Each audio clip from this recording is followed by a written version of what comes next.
का दिन परमेश्वर का बलिदान हमें ये सिखाता है कि जिस तरह से परमेश्वर ने इतना प्रेम किया हमारे साथ कि अपनी जान दे दी, और पिता ने इतना प्रेम किया कि अपने इकलौते पुत्र को दे दिया, सेम उसी रीति से हम भी अपने प्रेमी पिता से, अपने परमेश्वर से प्रेम करें।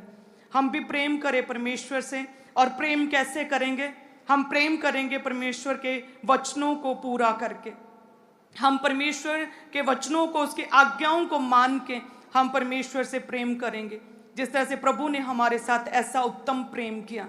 यदि हमारे जीवन में पहला स्थान हम परमेश्वर को दें, वही पहला प्रेम और वही सबसे उत्तम रहे हमारे जीवन में, तो कोई भी परिस्थिति, शैतान का कोई भी अटैक, कोई भी निराशा, डिप्रेशन आपको परमेश्वर से अलग नहीं कर सकती।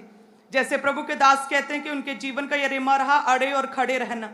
यदि इसी रीति से हर परिस्थिति में भी, अपने दुख में, बीमारी में, निराशा में, अपनी शर्मिंदगी, क्लेशों में भी, अपनी घटी में भी, यदि हम परमेश्वर के साथ खड़े रहें, उसके वचन पर खड़े रहें, और परमेश्वर ने जैसा प्रेम हमसे किया, बलिदान दिया खुदा ने अपनी देह का, अपने जीवन का, यदि उसी तरह से हम परमेश्वर से प्रेम करें, सभी दुखों, बीमारियों से बढ़कर, सभी टेस्टमनी से बढ़कर हमारे लिए हमारे परमेश्वर क्या होने चाहिए? प्रभु यीशु होने चाहिए।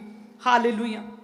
यदि इस तरह से आप अपने परमेश्वर को लेते हैं कि प्रभु आप मुझे चंगा करेंगे, आप टेस्टमनी देंगे, इसलिए आज से आप मेरे परमेश्वर नहीं हैं, बल्कि इसलिए परमेश्वर है क्योंकि आपने अपनी जान दे दी, इसलिए परमेश्वर अति पवित्र सामर्थी लहू को बहाया, इसलिए आज से आप मेरे परमेश्वर, क्योंकि मेरे पापों को अपने ऊपर सलीब पर, अपनी देह पर लिया परमेश्वर, इसलिए आज से मेरे आप परमेश्वर है क्योंकि आपने अपने लहू से मुझे मोल लिया है।